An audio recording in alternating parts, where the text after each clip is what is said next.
Moses, உலகில் ஜோதிட வாஸ்து consultant. என் உயிரான ஈசனை முன்னிறுத்தி அவனாரால் அவன்தாள் வணங்கி இந்த ஜூலை மாத பலன் தனுசு ராசிக்கு எப்படி இருக்க போகுது அப்படின்னு தான் பார்க்க போகிறோம். பொதுவாக என்னென்னாக்கா இந்த காலகட்டத்தில் என்னென்னா தனுசு ராசிக்காரங்க ஏதாவது வீடு வாங்கலாமா, இல்லை பொருள் வாங்கலாமா, இல்லை பொருள் சேர்க்கை ஏற்படுத்தலாமா அப்படின்ற ஒரு விஷயத்தில் விரயங்கள் பண்ணுறதுக்கு தயாராக இருக்கக்கூடிய ஒரு காலகட்டமாக இருக்குது.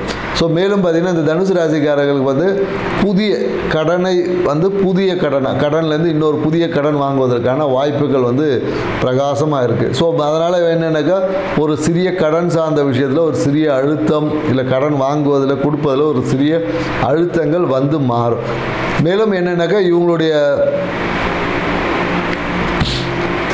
பார்த்தீங்கன்னா இவங்களுடைய அந்த நோய்த்தன்மை பார்த்தீங்கன்னு வச்சுங்களேன், குறிப்பாக என்னென்னாக்கா இந்த காலகட்டத்தில் இந்த யூரினரி ப்ராப்ளம் வந்து வருவதற்கான வாய்ப்புகள் இருக்குது. ஸோ இதை இவங்க வந்து அதிகப்படியான தண்ணி குடிக்கணும். ஏன்னா தண்ணி குடிக்காதனால சிறுநீரகம் சார்ந்த விஷயத்தில் கல் இந்த மாதிரியான வர வாய்ப்புகள் இந்த காலகட்டத்தில் தனுசு ராசிக்காரங்களுக்கு இருக்குது.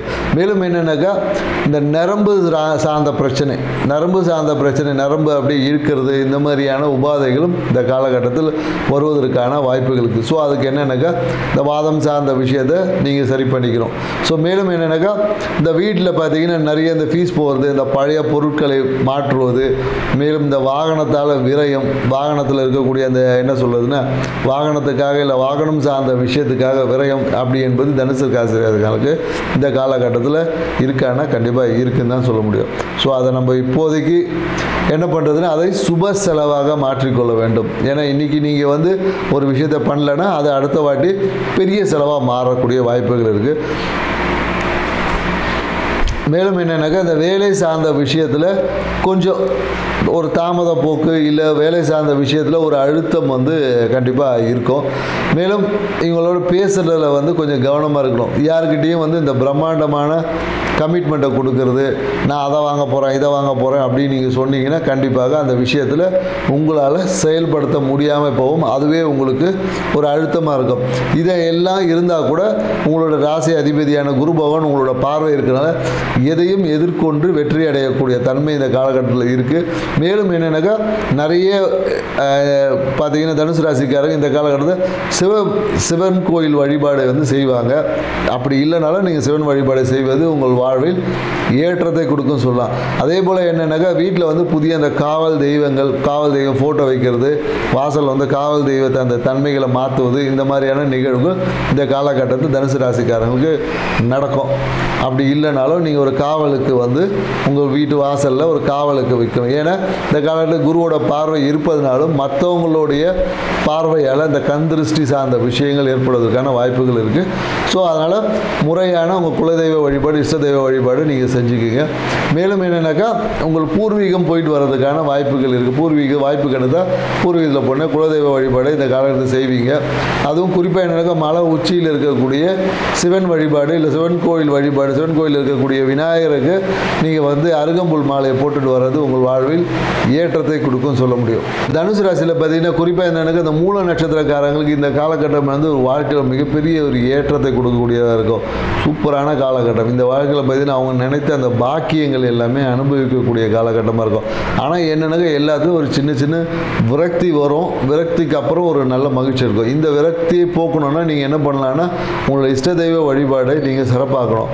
முடிஞ்ச வாய்ப்பு கிடைக்கும்போது எப்பப்பெல்லாம் வாய்ப்பு கிடைக்குதோ உங்கள் சிவாலயங்களுக்கு நீங்கள் போயிட்டு வந்தீங்கன்னா இந்த மாதம் இல்லை ஒவ்வொரு மாதமும் உங்களுக்கு நீங்கள் சிவாலய வழிபாடை நீங்கள் செய்வதன் மூலயமாக குறிப்பாக என்னென்னாக்கா நீங்கள் எப்போ பண்ணலான்னா இந்த பௌர்ணமி வழிபாடு, இந்த கிரிவலம் போகிறது, அப்படி இல்லை என்றால் நீங்கள் இந்த சிவாலயங்களுக்கு போயிட்டு தாமரை மலரில் விநாயகருக்கு ஒரு அர்ச்சனை பண்ணி பாருங்கள். உங்கள் வாழ்க்கை எப்படி மாறுதுன்னு மட்டும் பாருங்கள். இந்த விஷயத்தை மட்டும் குறிப்பாக தனுசு ராசியில் இருக்க மூல நட்சத்திரக்காரங்களுக்கு இந்த விஷயத்தை நீங்கள் செய்தீங்கன்னா இந்த காலகட்டம் பொன்னான ஒரு காலகட்டம். ஸோ அதனால் நீங்கள் உங்களுக்கு சிறப்பாக இருக்கும்.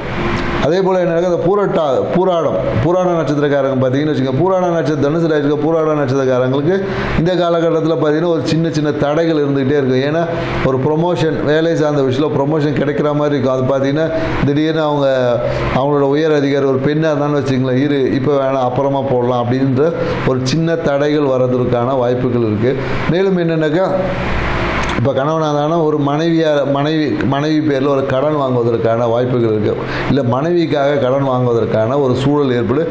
இல்லை மனைவியோட மருத்துவ சிகிச்சைக்காக ஏதாவது ஒரு கடன் வாங்கக்கூடிய ஒரு சூழல் பூராடம் நட்சத்திரக்காரங்களுக்கு. உத்திராடம் நட்சத்திரக்காரங்க பார்த்தீங்கன்னு வச்சுக்கோங்களேன், உத்திராடம் நட்சத்திரக்காரங்க குறிப்பாக 1ஆம் பாதம் தனுசு ராசியில் இருக்கிறவங்க பார்த்தீங்கன்னா இந்த காலம் சூப்பராக இருக்குது. குறிப்பாக நீங்கள் எப்போ கவனமாக இருக்கணும்னா இந்த 17ஆம் தேதிக்கு அப்புறமா கொஞ்சம் கவனமாக, அதாவது ஆடி மாதம் வந்து உங்கள் வாழ்க்கையில் நீங்கள் ஆடின ஆட்டத்தெல்லாம் அடக்கிறோம். ஸோ அதனால் ஆடி மாதத்தில் நீங்கள் கொஞ்சம் ஆடாமல் அடங்கி இருந்தால் உங்கள் வாழ்க்கை மேன்மை அடையும்.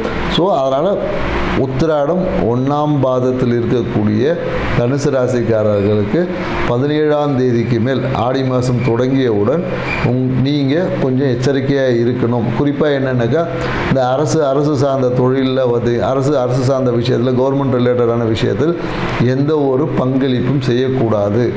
நீங்கள் அந்த விஷயத்தில் எங்கேயாவது போய் நீங்கள் பங்களிப்பை காட்டினீங்கன்னா அந்த விஷயமே உங்களுக்கு பிரச்சனையாக மாறும்.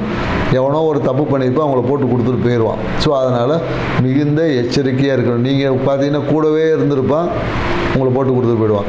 ஸோ அதனால் இந்த விஷயங்கள் ரொம்ப கவனமாக இருக்கணும். ஏன்னா இந்த காலகட்டத்தில் நீங்கள் குறிப்பாக அந்த காலகட்டத்தில் இஷ்ட தெய்வ சாமி கும்பிட போகிறேன், இஷ்ட தெய்வத்தை கும்பிட போகிறேன்லாம் எங்கேயும் போனீங்கன்னாவே ஒரு விபத்தை சந்திக்கக்கூடிய ஒரு காலகட்டம் வந்துடும். ஸோ குறிப்பாக ஆடி மாதம் உத்திராடம் 1ஆம் பாதம் இருக்கக்கூடிய தனுசு ராசி மிகுந்த எச்சரிக்கையாக இருங்க. ஸோ நாங்கள் சொன்ன இந்த தகவல் உங்களுக்கு பிடிச்சிருந்தால் எங்கள் சேனலை சப்ஸ்கிரைப் பண்ணுங்கள், லைக் பண்ணுங்கள். மீண்டும் இது போன்ற ஒரு சிறப்பான தகவலுடன் மகர ராசி சந்திப்போம். நன்றி, வணக்கம்.